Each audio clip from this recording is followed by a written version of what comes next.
Hello everyone and welcome to the Hopping Run Speedrun tutorial. So to begin with, there are a couple of things that will cut your time down. The first one is that you do the long jump the entire time, except for the very beginning here. You're going to do one short jump. Now the other thing is also the timing of your jumps after each successful long jump. So what I mean by that is that you basically want to be jumping as soon as you hit the ground. So that will take a little bit of practice to find the right timing for it. But after playing it enough times, you'll start to get the timing down, and it won't be too bad. But if you just really want a good time, you're going to have to play a little bit risky and try to go for those near flawless second jumps. So to begin with this, you're going to do 2 long jumps and 1 short jump at the very beginning here. I choose to do a short jump at the very beginning because throwing a short jump in the middle of my long jumps kind of tends to confuse me as far as the timing of when to jump again as soon as I hit the ground. But it actually doesn't matter where you put that short jump within these first 3 jumps. You can put it in between your 2 long jumps at the very end or at the very beginning. It doesn't matter. It doesn't change how fast or slow you'll be going. Like I said, I choose to do it at the very beginning because it's easier for me to time the long jumps after that. So the visual cue I look for here is that I hit the trigger to start the short jump right as the one is going to fade away. So let me show you that. And you can see right there, as the one's fading away, you can see I've already started spring loading the short jump. And then I'm going to do 2 long jumps after that.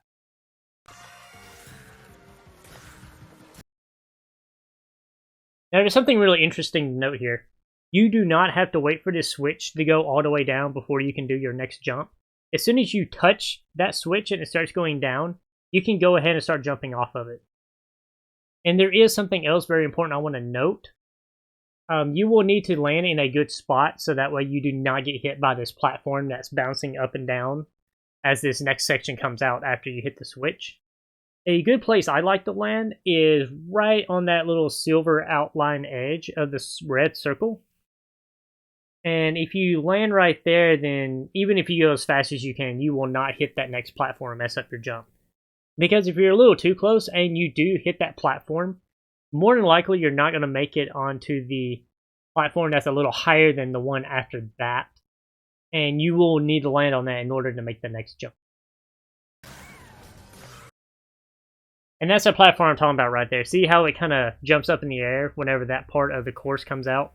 If you're too close, you'll hit your head right on that and you'll lose pretty much all of your momentum. And you're not going to make it on that grassy patch that you will need to land on in order to make this next jump. So like I said, if you just land on that little silver outline edge of where that switch is, around that red circle, you'll be in a good spot and you can go as fast as you can without having to worry about hitting this platform.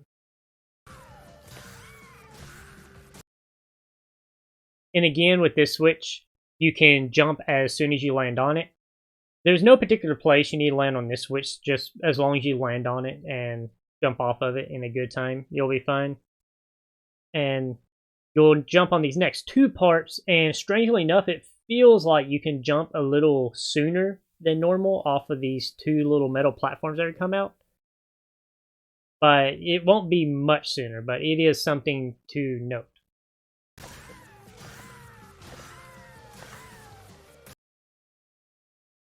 And we're just going to do long jumps all the way through here. Pretty much after you do your short jump in the very beginning, you can do long jumps throughout the entire rest of the stage. You don't have to worry about having to change your jump at any point. The only thing you'll have to adjust is literally where you land in certain parts. Kind of like for this part coming up right here. We're going to ride up this lily pad.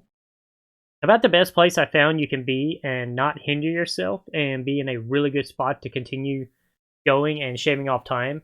Basically, you're going to want to land right in the very center of this lily pad.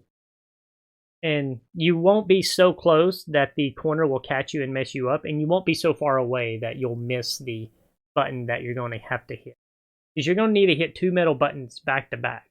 You're not going to use the platforms that they spawn, but you will need to hit those in order to make the next.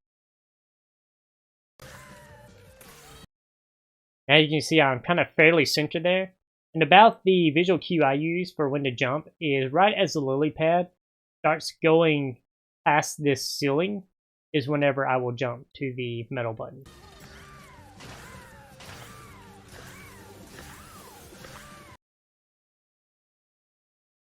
So that part back there is pretty straightforward. You're just going to do your long jumps to the left, and then you come back to the right. And you do have to have the full charged jump to break through that glass.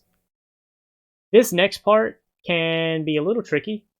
If you're fast enough, you can just keep your momentum going and not have to worry about not making the jumps to the finish.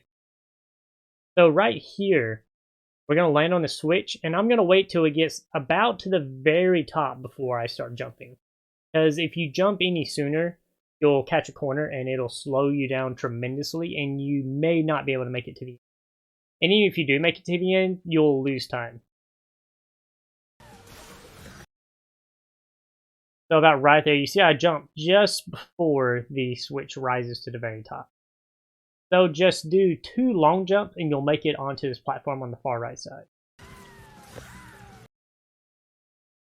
And you can see I'm kind of adjusting myself right here. So you will need to be in a particular spot in order to make this next jump. You don't want to be too close to where you hit the bottom of the platform, and you don't want to be so far away that you don't make the jump. I found being about center of this platform, maybe just a little closer to those platforms rotating on the left, is a really good spot to be in. And you can do 3 long jumps and make it to the finish line. So one other thing to note here, if you are going really, really fast on this part, you will actually be too low to make this first jump. So you will see that I actually hesitate here for just a moment. It's not much, but you do need to stop for just a moment if you've got really good pacing going. And then you will jump onto this first platform. You'll have enough room to make it onto the second rotating platform. So I'll show you what that looks like. And then from there, you're just going to jump straight to the final lily pad, which will finish the race. And if you get it just right, you should barely make it over this edge and hit right on the lily pad, saving you as much time as you possibly can. It's not an easy jump, but it's very possible. And it'll take just a little bit of practice to get that down.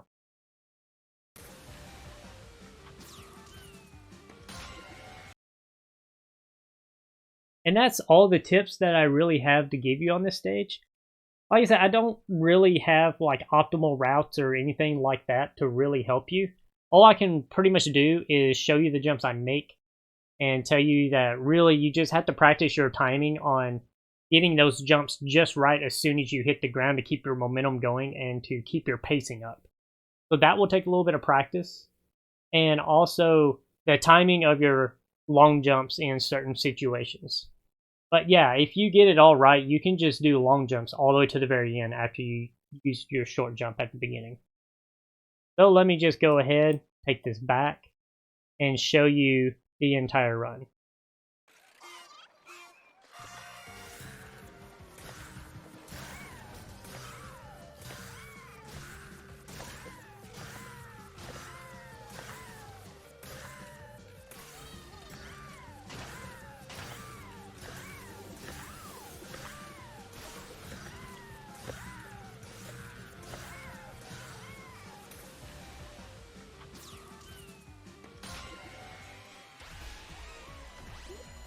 And there is the entire run of that course. Like I said, I really hope that some of these tips and tricks and methods that I explained really help you. I'm not exactly sure what all to really tell you about this stage. About the only thing I can really tell you is just practice and practice and practice it. Getting that timing down of the jumping and constantly getting your long jumps in and constantly moving throughout this course is about the best thing you can really do. Because figuring out when to jump and how many long jumps to use and where to be is not really that difficult.